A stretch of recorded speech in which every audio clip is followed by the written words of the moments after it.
Are you ready to take bold action and live a life of brilliance?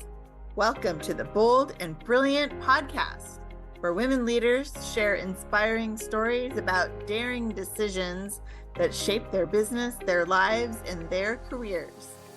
Today, I'm bringing you a message from my own heart, my own experience, and some clips from a Gather Community multi-speaker summit we just held last week. Let's talk about what it means to have a bold new year. Welcome to the Bold and Brilliant podcast. Last week, we hosted the Bold New Year Summit in the Gather Community, and it got me thinking, what does it mean to have a bold new year? What does it mean to you? I'll tell you what it means to me.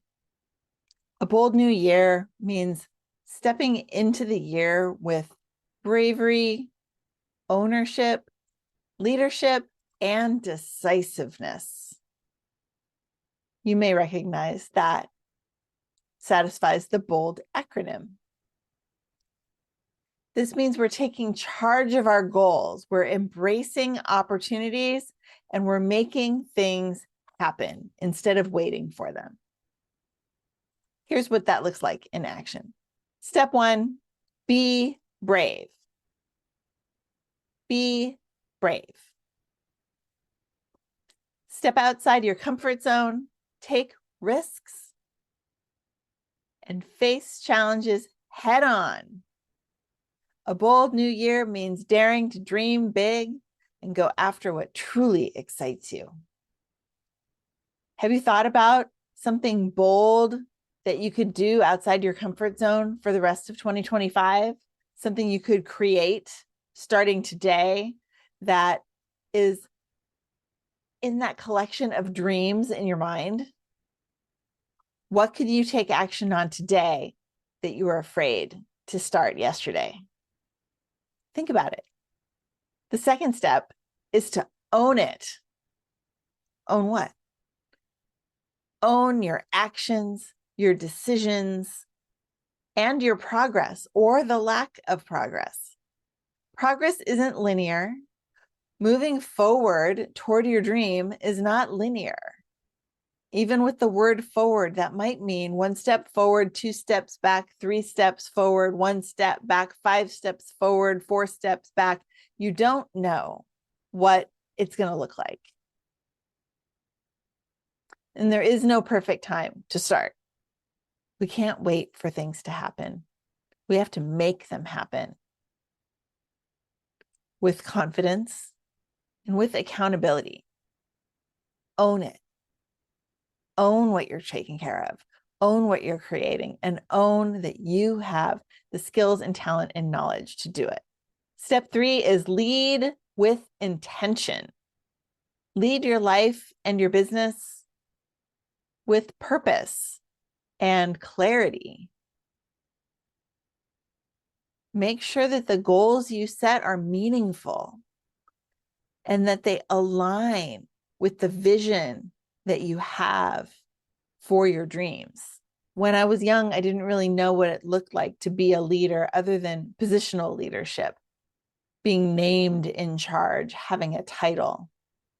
But what I learned was that real leadership is leading by example, making the decisions that are right for you, for your business, for your family, for the people around you.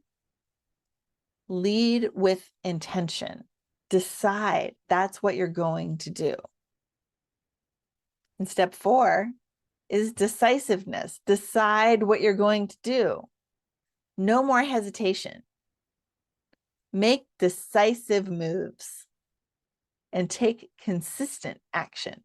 A bold new year isn't about wishing or imagining what could come. It's about doing and growing and learning and doing more. A bold new year is about stepping up, showing up, and making your 2025 the year you go after your dreams. Are you ready to go after what you truly want out of your life without fear, without excuses, without holding back. Are you ready for a bold new year? Now's the time. I'm sharing some clips from our recent Bold New Year Summit in the hopes that they will inspire you and encourage you to continue to build and create your bold new year. I hope you enjoy them. And thanks for listening. It's not about how hard you can hit. It's about how hard you can get hit and keep moving forward. That's where self-worth comes from. It's not about how anyone else feels about you. It is about how you feel about you. So even when the world is telling you no, you get to say yes. My challenge to you then is to pay attention to the words in your head, the words that come out of your mouth, and your actions. And next time you feel defeated or rejected or unworthy, remind yourself that your self-worth is not up for negotiation. It is yours to claim and to own. And the more you practice owning your worth, the more worthy you will feel.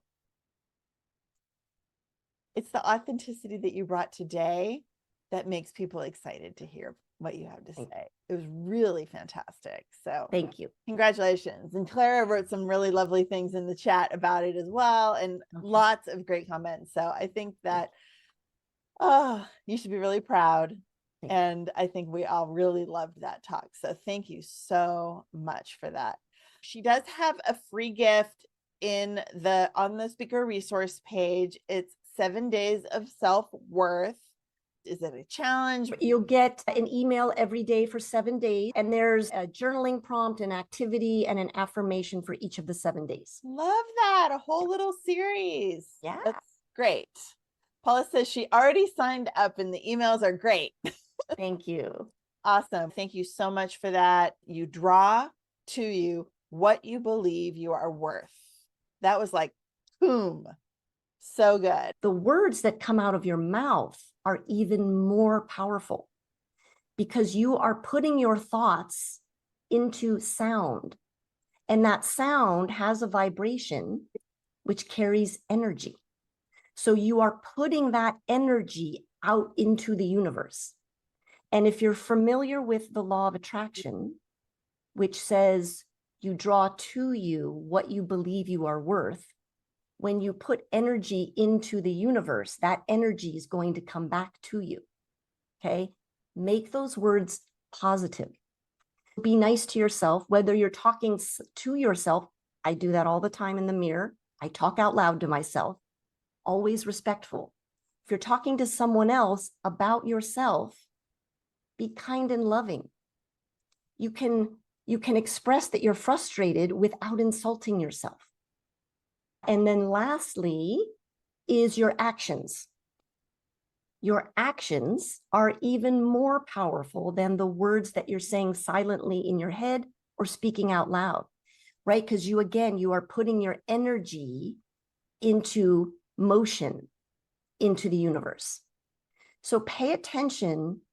How are you showing up for yourself in a way that demonstrates how you feel about yourself? The more you embrace the chaos, the less power it has over you.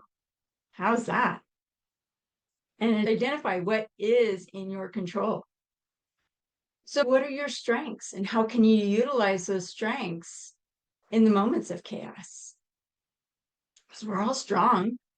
What are those small actions you can take towards your goals to slowly take away that chaos and create progress? And then celebrate those wins. Really celebrate those wins, because when we celebrate, then we notch up our confidence.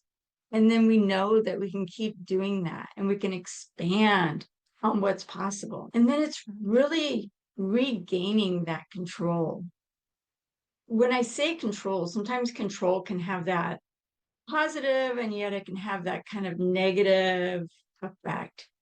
So it's really looking at how can we manage it?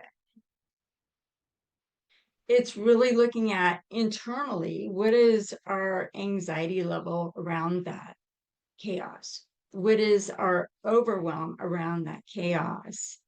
And really taking the control internally and not looking at external control. And maybe that is creating a new routine, really putting things on a schedule, pulling out that calendar and calendar things. So you're not chaotically going in different directions. You have that calendar that you're depending on. This is, oh yeah, now's the time for this. Maybe it's business related. Maybe it's going to the gym. Maybe it's even calendaring your eating routines and water drinking routines, because taking care of us will also create a sense of connection with the chaos, or it will allow us to look at the chaos differently. It's really taking responsibility. As humans, sometimes we put that responsibility out there, but it's really bringing the responsibility in, because when we bring it in and we know power that we have, we're able to energetically put more focus on the things that we need to. It's knowing our choices create ripple effects. When you have a clear, glassy water and you drop that rock into the water, you can see the ripple effects and how calm they are when the water is calm. But when you toss a rock into the waves of an ocean, the chaos of those waves don't quite create the ripple effects that we would like. And so it's really bringing in the calm to create the ripple effects in life that we want. So what are the choices that you can make to have that positive impact on your chaos? Maybe it's reaching out for accountability. Maybe you know that there's something that you want to work on that feels a little chaotic. And maybe there's an accountability buddy to really talk through it. Oh my gosh. Perfection is a flaw. Nobody wants to hang out with perfect people. That's vanilla. That is not alluring. It is your humanity and your authenticity that has people lean in to be with you. And this is why, my friends, like, don't always has to be looking great. And you don't always have to be looking great. And every post doesn't have to be perfect. The other day, I was having a depresso day. And I said I was having a depresso day. Fortunately, I woke up the next morning. I felt alert, awake, alive, enthusiastic. But the thing is, we don't have to look good all the time. Be your authentic self. And authenticity is a bold move. But you know what? Once you start to amplify your authenticity and your visibility, it gets easier and easier. And then being bold is more standard operating business procedure. Where would you like to be consistently more bold in your business? Now, Gina, every time you say, I want to be a world-class professional speaker or public speaker, my friend, every time you say that makes me bliss, because that's you declaring what you want. Way back when, I used to say, hey, I want to be on the Oprah show. Now, I never got on the Oprah show. I have friends that got on the Oprah show, but that's okay. It's not even so much about whether or not you get it. It's that you declare something and you make a path for it. And guess what? I didn't get that, but that's okay, because I could have another dream or goal that is equally as bold. When Tracie was asking after our breakout session about where are you being bold in your business, and I said, hey, I want to do these big retreats with women. And I remember some years ago, I went to this conference, and like all of you, I love professional and personal development. I went to this conference, and this gal was talking about her retreats and doing her retreats. And she had the limousine and she was taking them to Paris and they were drinking champagne. But you know, the way she talked about it, I thought to myself, well, that's really exciting. But I also thought, maybe I could do that. And I let all of her success again inspire me to do my thing. Thank you for listening to the Bold and Brilliant podcast. I'm your host, Tracie Root, and I want to invite you to check out the show notes, find out where you can connect with our guests, find out more about what I and the Gather community have to offer you, and be sure to subscribe to this podcast on your favorite platform. Thanks so much.